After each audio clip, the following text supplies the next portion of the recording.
Hello, everybody, and welcome into Commodity Culture, where our goal is to make you a better investor in the commodities sector. My name is Jesse Day. Today is April 3rd, 2026. And before we dive in, standard disclaimer: nothing here is investment advice. Do your own due diligence. My guest today is the CEO of Jaguar Uranium, a South America focused uranium exploration company advancing a portfolio of prospective brownfield projects across Argentina and Colombia. It's Stephen Gold. Great to have you on the show. Jesse, thank you for having me. Well, let's dive into the uranium sector first and foremost, and then we'll definitely get into what Jaguar Uranium is up to in South America. The uranium sector has been incredibly volatile recently. The war in Iran, of course, appears to be adding fuel to that fire. How do you see the uranium space positioned at present? And do you expect this gut wrenching volatility to continue? Yeah, it's sort of a two-part question. The volatility in the equity markets is certainly something that I think the entire sector is living through. The volatility in the supply-demand sort of imbalance that we've seen grow over recent years, that, however, is constant. And just to focus on that initially, is that when you consider sort of the last 10, 15 years within the uranium space, what had happened was that about 15 years ago, upon the disaster in Fukushima in Japan, what had happened was that nuclear energy generation sort of came off the table for some time. Governments were nervous, and so there was ultimately a lack of investment on the supply side.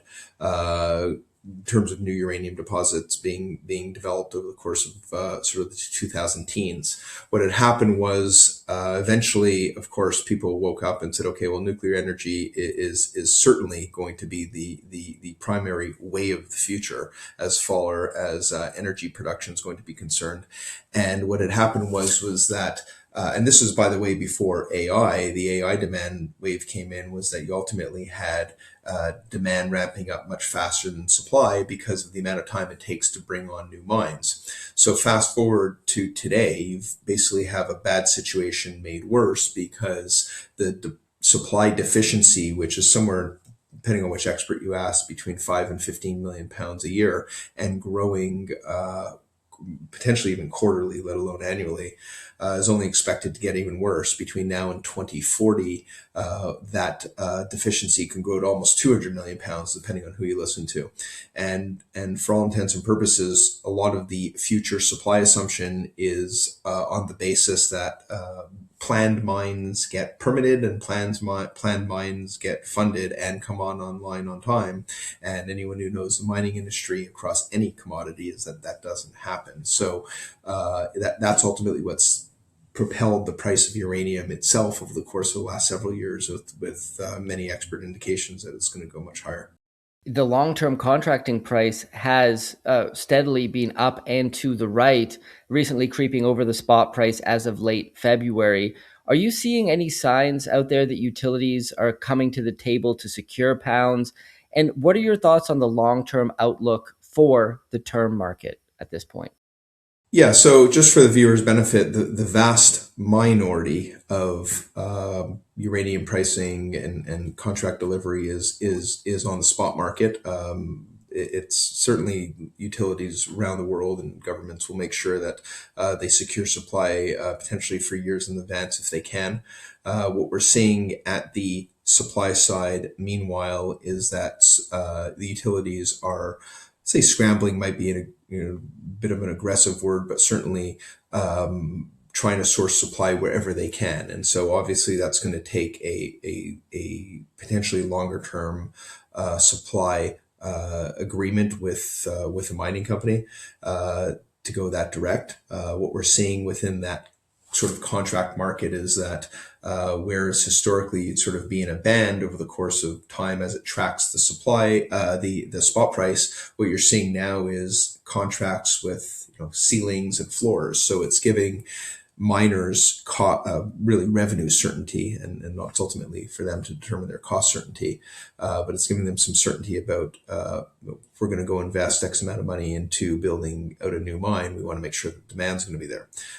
So there is serious competition with respect to how the the more traditional energy generation platforms are going to be able to source uranium because of the shortness and the short supply in the market that's been prevalent for years and expanding.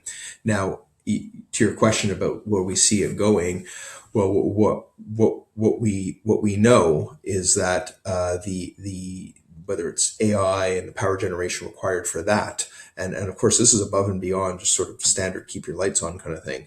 Um, the requirements that that industry has already put in terms of pressure on the uranium supply side, as well as whether it's data centers or what have you. That's something that's really a new animal. And what we're seeing is large tech companies like Microsoft and Google and Amazon.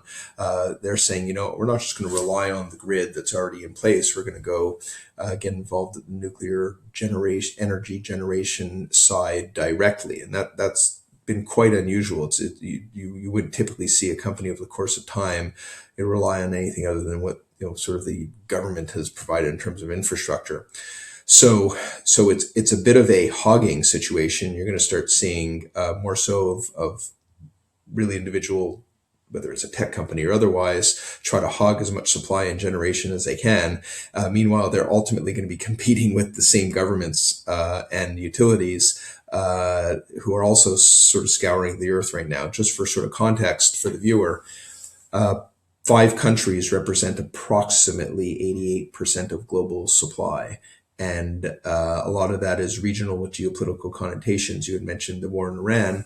The war in Iran doesn't specifically impact supply directly, but what it does do is make certain areas a little bit more challenging from which to source material. So, for example, Central Asia, whether it's historic Russian assets that are now part of either Kazakhstan or Uzbekistan, and of course their proximity to what is currently obviously a conflict zone, it's making it quite difficult for countries and utilities to import product from there, maybe for geological reasons. From a South American standpoint, a lot of their uranium is imported from Central Asia, and there's sort of a rejigging of geopolitical allegiances on the continent, and that's what makes sort of the search for other jurisdictions so attractive. As you touched on at the top of the show, we're in a structural supply deficit. Primary mine production is lagging reactor needs. When we look across the landscape of uranium projects right now, where are these pounds going to come from? Because we've seen, in addition to the challenges you just mentioned, we've seen Kazatomprom, traditionally producing a third of the world's uranium there in Kazakhstan, come out and cut their production guidance. Cameco, the other big giant, has also indicated they may potentially need to go to the spot market to secure pounds to fulfill long-term contracts. Where is this all going to come from? What are the challenges you see facing the mining sector for uranium right now as well? So it's going to have to, I mean, generically, with a broad stroke, it's going to come from new supply. I think that when you look around the world where that new supply is going to come from, yes, it's true that some of the larger uranium producers have been developing new sources of supply for some time. However, their depletion rates are real. And it's one thing to plan for a new mine, but you also got to get there. And in that span of time, you're mining your resource as we speak. So when you look around the world, and this is really from our standpoint, the Central Asia does it quite well. But yes, it's true. You either have cost issues or you have supply issues, or mining may not work exactly as planned. Things happen. We've seen this happen at most major mining projects. The Canadian side of things. I live here in Toronto, and there's not a day that goes by that we don't see some sort of endeavor for some foreign countries' government, for lack of a sort of better stroke, that they're not trying to arrange long-term supply contracts with supply coming here. Naturally, the United States will continue to try to develop a resource within their own borders and encourage resource in friendly countries as well, resource development there as well. So to answer your question, as far as where the pounds are going to come from, it's going to have to come from new regions, and it's really a question that I think that executives of whether it's sort of the mainstream utilities, departments of energy or the like around the world, and then finally companies on their own are asking themselves the same question every day. You also touched on electricity demand from AI data centers. Some analysts forecasting that could be tripling by 2028. How quickly can nuclear scale to meet that baseload need? What does it mean for uranium production timelines? And are data center buildouts just the icing on the cake here? Are they really a main driver for the supply demand dynamics right now? No, they're going to make a bad situation worse. The when you look at the supply demand forecast, again, depending on which one you look at, there's some estimates that suggest no demand coming whatsoever from the AI data center SMR side of things. And that's not to say that it's not coming, and it is coming because it's happening as we speak. But what that means is that those who have forecasted out demand didn't include that part of it. And even if you don't include that, you're still in a supply deficiency situation. So it's not to sound alarmist, but the numbers speak for themselves. It's is it icing on the cake? It's a very pleasant way of putting it's going to make a very bad situation that we're in now in 2026 and 2027 much worse. If the data forecasts are true by 2028, you're just going to see likely more upward pressure on price because it's going to get a lot more competitive than it has been, and that's following the price move we've seen in uranium over the course of the last several years. I don't think that a lot of the upside in the price of uranium has even accounted for a lot of that tech demand in terms of AI and data centers at all. Well, let's discuss how Jaguar Uranium fits into the picture. Why don't you start by giving us an overview of the company? Absolutely. So we're big believers in not a several year sort of bull run of in terms of uranium price and supply deficiencies. We see this as a multi-decade situation, and so our view was sort of following up when we had just chatted about where would one go around the world to find new sources of supply. Well, Central Asia has done it quite well for some time. Australia has done it well for some time, as has Canada, United States to a great extent. And you look within Africa, Africa has certainly some fantastic deposits, very interesting, but we see South America as the last frontier. South America is no stranger to mining. They've been mining all sorts of commodities for centuries. But you don't really think about South America from a critical metal standpoint and definitely not from a uranium standpoint. With that said, we had come across a package of assets in Argentina and in Colombia, and these were assets that are not truly grassroots in their nature. We consider them, to use a baseball analogy, second or third inning assets. In one case in Argentina, one of our assets was a former mine. It only came offline because the price of uranium had sunk below sort of $12, $13 a pound over the course of the 60s and 70s.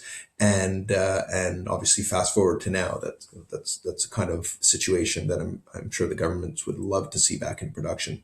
Whereas there are other assets at the exploration levels, some of them have had some significant exploration activity on them in the past. The previous owners, for one reason or another, may have owned them at a different point in the uranium sort of price cycle. So our company is built on exposing the investor to an area that is generally new in terms of new supply, not necessarily new to mining, but in a situation where if you're going to bring forward new uranium production, one would probably want to bet on an area that has either done it before or had these assets in production in the past. When you look across South America, the build out of new nuclear energy is not removed from the continent. For Argentina, for example, where we have some flagship assets, this is a country that has three nuclear energy plants in currently online. There are discussions for up to another four to be built, and when you put that in the mixture, in the company, the country imports 100% of its supply. We see it from the government their excitement, their partnership to see new domestic sources of supply. So it's sort of added sort of rocket fuel to what is historically obviously a long-term plan to bring new supply online. But when you look in these individual countries, these governments see what's happening, and as the middle class grows in these countries, and you sort of have these economic renaissances, specifically in Argentina, for anyone who's been following that over the last couple of years, they're taking a very pragmatic view of let's get some new supply online as quickly as possible, and how can we help companies like Jaguar contribute to that. We'll talk a little bit about that, your relationship with the local government in Argentina. We've heard that it's turned much more pro-mining under Milei. It has that borne out from what your own experience with Jaguar, and maybe if you could also touch on what's going on in Colombia as well, seeing as there are presidential elections coming up on May 31st in that country as well. Yeah, sure. So in Argentina, when we had acquired these assets, we could frankly never have dreamed of the relationship that evolved afterwards between Milei and the American administration. What we found in Argentina is that generally speaking, the policy is set at the top, being at the federal level, but it's implemented mostly at the provincial level. So what we've seen is really, generally speaking, is whether it's the Ministry of Energy, of which this particular project would fall under in one particular province, or even at the federal level, it's really go, go, go. How could we help you? I think the proof is in the pudding. On March 2nd of this year, so just over a month ago, we had announced that we had received an environmental permit approval for one of our permits that is going to allow us to basically kickstart exploration immediately. And just to give a sense on what the political environment is and how it's impacting the mining side of things, and this is not just us, by the way.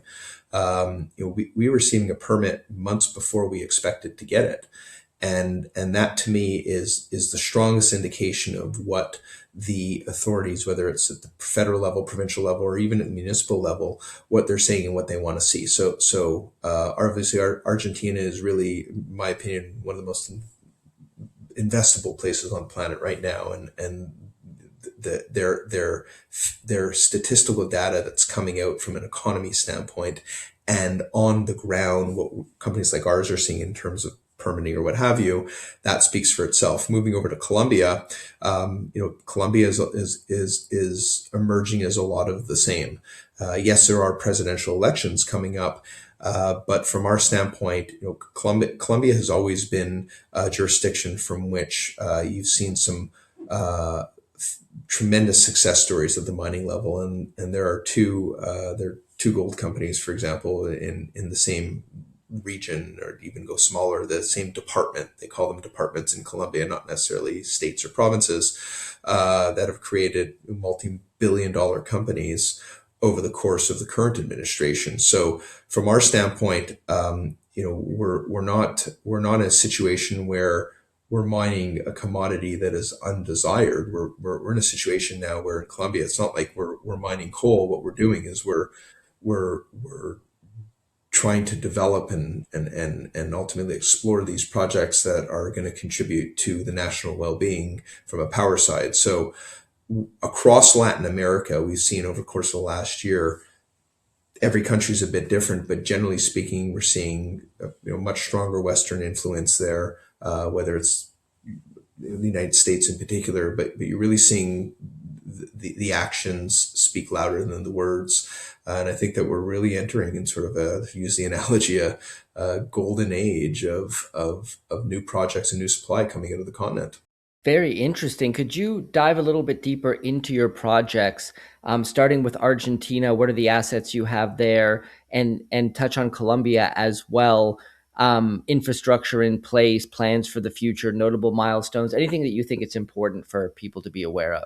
Yeah, of course. In Argentina, we sort of group them in sort of two categories. There's one asset called the Jumul mine. The Jumul mine is in an area of the Mendoza province that is no stranger to mining activity, has done quite well over time.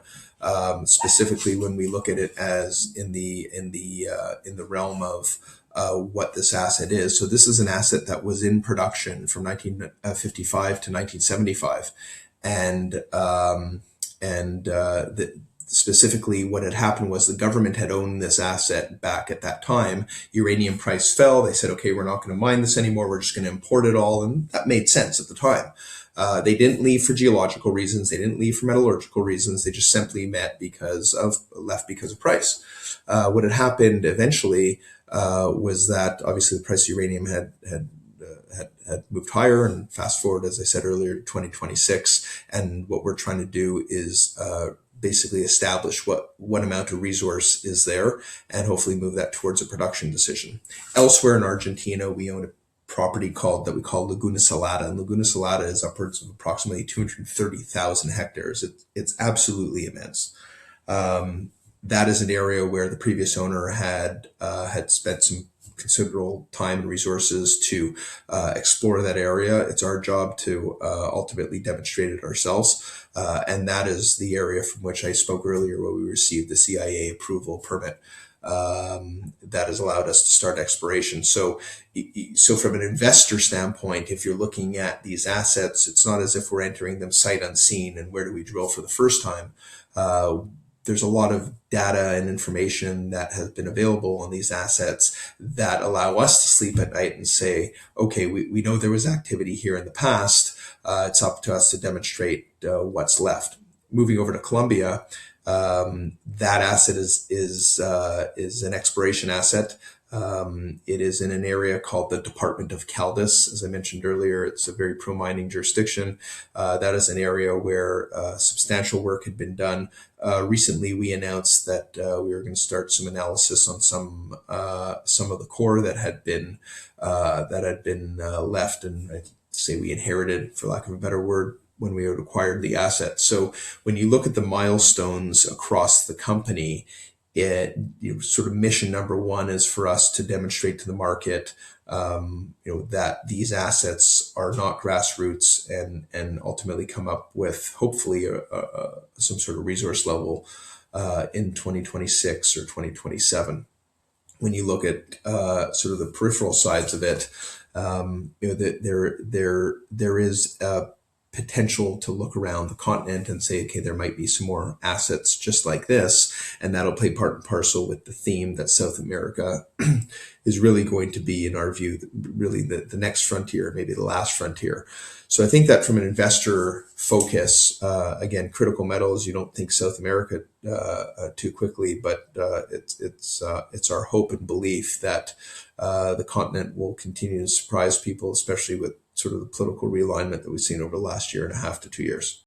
Now, Jaguar has also launched a rare earth element assessment program at the Berlin project in Colombia. Could you give us the details and explain how rare earths could be positioned in your overall strategy? Yeah, so this asset is, from our standpoint, definitely a uranium-focused asset. There are indications of byproduct being various different rare earths, specifically vanadium and phosphate focused.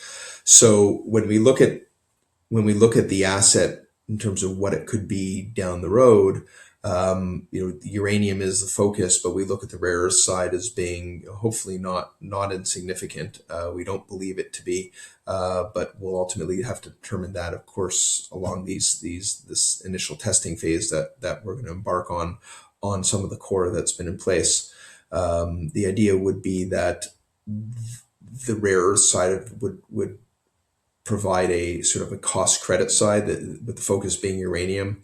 We would want to see how to bring these rare earths into a world where we're able to establish hopefully significant cost credits and become a low cost provider of uranium. So I like to tell people, we're very excited about the rare earth potential, and it could be meaningful. But again, within the context of focusing on uranium and allowing ourselves to move ourselves along the cost curve, that we're one of the lower cost producers coming out of the industry. So, what are the main catalysts and news flow investors can expect coming out of Jaguar Uranium for the remainder of 2026? primarily, we want to demonstrate a resource at the assets in which we have. Each will move at a different pace. There's permitting standpoints, and that's pretty much the primary sort of indicator of how fast these can move along. I think we tremendously benefited from what I call is an acceleration of that environmental permit at our large 230,000 hectare Laguna Salada exploration project in Argentina. The permit itself covers a portion of the area that represents about 9% of it, 10% of it, but the idea is that within that area, we're able to start exploration and ultimately deliver hopefully a resource estimate at some point in 2026 or 2027. So without focusing specifically on dates, it's permitting in combination with delivering these potentially resource estimates, and then moving on to seeing how big it can be and ultimately how fast the production decision could be made at any of these assets. And that goes for all assets, whether it's Argentina or Colombia. I cannot overemphasize that different assets and different provinces and different departments, different jurisdictions move at very different speeds. But the all-encompassing plan is that we look at the broader market and its supply deficiency, and we look specifically within country and different motivations of whether it's the corporate side, being the tech industry or what have you. Everyone is very aware of the need to bring on new supply as quickly as possible, and it'll ultimately have to come from companies like ours, because the majors, they do what they do very well, and obviously their assets speak for themselves. But that incremental production is ultimately going to have to come from these new frontiers. Well, Stephen, fantastic conversation. I'm going to put a link in the description below to the Jaguar Uranium website, as well as social media for people who want to follow along with the company. Greatly appreciate you coming on, and thanks for sharing your knowledge with the audience. Jesse, thanks for having me. Commodity Culture is a series on commodities and natural resources. If you would like to see more, be sure to subscribe and hit the bell notification so you're always up to date with the latest episodes.